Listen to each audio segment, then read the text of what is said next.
Good morning everyone, সবাই কেমন আছো? আশা করি সবাই খুব ভালো আছো। আমিও ভালো আছি। কান্তা ব্লগে তোমাদের সবাইকে স্বাগত।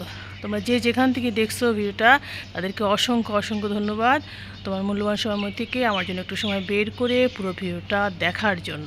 আজকে মঙ্গলবার, আমি 5:30 না পুরো 5টায় উঠছি।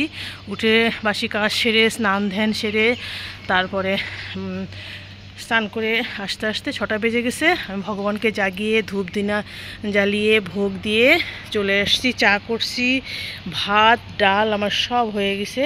এখন আলুটা খালি সিদ্ধ দিয়ে আসছি। আলুটা ভর্তাও বানাতে পারি বা আলু দমও করতে পারি। ছেলে উঠে পড়ছে, ছেলেকে ডেকে দিলাম যে রিভাইজ করো। ছেলের রিভাইজ শেষ হয়ে গেছে, ও গেছে স্নানে গেছে। তো আমি চলে আসলাম ছাদে কাপড় চোপড়গুলো মেলতে। ভাবলাম যে একটু কাপড়, যে রোদটা আছে কাপড়টা দিয়ে যায়, কারণ রোদটা যখন তখন চলে যেতে পারে, ভরসা নেই। আকাশটা কিন্তু দারুণ না, কি সুন্দর দেখো, ওহ ফাটাফাটি। তো চলো শুরু করে দিলাম দিনটা। আশা করি আজকের দিনটা তোমাদের খুব ভালো লাগবে। Have a nice day. এই দেখো আমার রান্নাবাড়ি শেষ, আমি সমস্ত কিছু টেবিলে নিয়ে আসছি। এই যে আলু ভর্তা করছি, সুন্দর করে পেঁয়াজ লঙ্কাটা সুন্দর করে লাল লাল করে ভেজে নিয়ে তারপরে সরিষার তেল দিয়ে লবণটা মধ্যে খুব সুন্দর করে ভর্তাটা মাখাইছি। আর ডিম ভাজি করছি, ডাল করছি আর সাদা ভাত। ভাবলাম যে যেহেতু মেয়েরও 1টা পর্যন্ত স্কুল আছে, ছেলেরও পরীক্ষা, তাই রুটি পরোটা এসব হাবিজাবি না করে একদম ডাইরেক্ট ভাত করে দিই, ওরা সুন্দর করে খাওয়া দাওয়া করে নিতে পারবে। তো ওরা এখন খাওয়া দাওয়া করবে। তারপরে আমি ওদেরকে নিয়ে বেরিয়ে পড়লাম স্কুলের উদ্দেশ্যে। ওর বাবা মেয়েকে নিয়ে গেল আর আমি ছেলেকে নিয়ে স্কুলে যাচ্ছি। তো চলো যাই, যেতে যেতে এটি প্রকৃতিটা দেখি।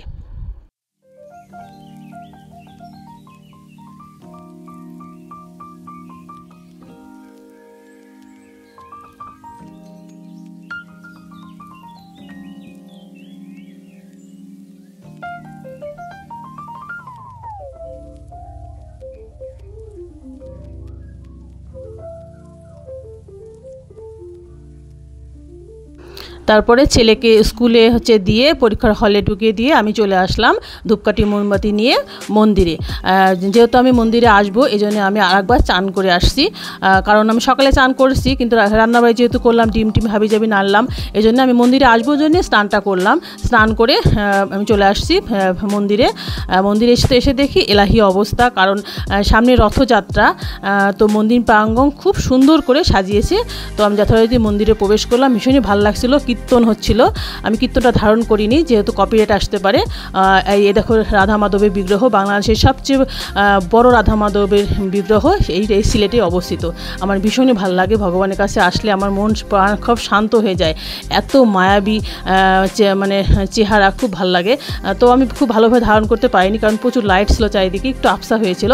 আর এই দেখো প্রভু এদিকে অপেক্ষা করছে, কারণ পুজো টুজো শেষ হয়ে গেছে, কীর্তন শেষ হয়ে গেছে, এখন ভাগবত পাঠ হবে। আমি ভাগবত পাঠটা পুরোটা শেষ করে আমি আসছি ধূপকাঠি মোমবাতি দিয়ে দিচ্ছি এখানে। পুরোটা ভাগবত পাঠ আমি 1 ঘন্টার মধ্যে ভাগবত পাঠ হয়েছে শুনে, তারপরে আমি প্রসাদ পেয়েছি। প্রসাদগুলো এত মানে অমৃতর মতো, এত স্বাদ, আমি সকালে না খেয়ে গিয়েছিলাম। তো প্রসাদে ওই একটু প্রসাদ দিলে ওই প্রসাদে আমার পেটটা ভরে গেল, মানে এত মহিমা ওপর আল্লাহর। যাই হোক, তারপরে আমি যথারীতি আমার মন্দিরের কাজকর্ম সেরে আমি চলে আসলাম। এটা মন্দিরের পেছন সাইডটা। এ দেখো এগুলো ছাত্রাবাস আর পাশে আছে স্কুল। বাচ্চাদের খুবই সুন্দর পরিবেশ, শান্ত শিষ্ট এবং নিয়ম শৃঙ্খলার মধ্যে দিয়ে সর্বসাধারণের জন্য এটা মানে খোলা থাকে, যে যার ইচ্ছা আসতে পারে, কোনো সমস্যা নেই।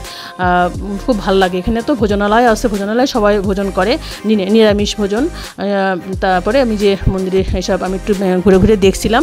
তো আমার ভীষণই ভালো লাগলো আজকের দিনটা। আমি ভোর 5টার সময় ঘুম থেকে উঠলাম, উঠে সমস্ত কাজ আমার সারা হলো, সমস্ত কর্মও হলো, আর পাশাপাশি ধর্মটাও হয়ে গেল।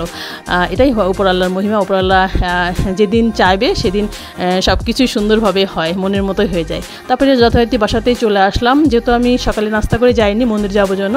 তো মন্দিরে যাই তো প্রসাদ পেলাম, ওতে আমার পেট ভরে গেছে। তো বাসাতে এসে আমি সমস্ত বেড কভারগুলো খুলে ফেললাম, খুলে আর নতুন বেড কভার পেরে দিলাম এবং এগুলো সব বের করে ফেললাম। আমি আজকে আমি ধুয়ে দেবো। তো ওগুলো ভিজিয়ে রেখে ভাবলাম যে ঘরটা মুছে ফেলি। তো সুন্দর করে ঘরটা মুছে টুছে তো এই জলটা এখানে রাখছি, জলটা বাইরে ফেলে দেবো। তো কিছু ছেলে পেলে ওখানে দেখছি গল্প গুজব করছে, তো ভাবলাম যে থাক এখানে একটু পরে ফেলবো। তো চলো এখন যাই, এখনকার মতো পরে আবার আসছি, টাটা।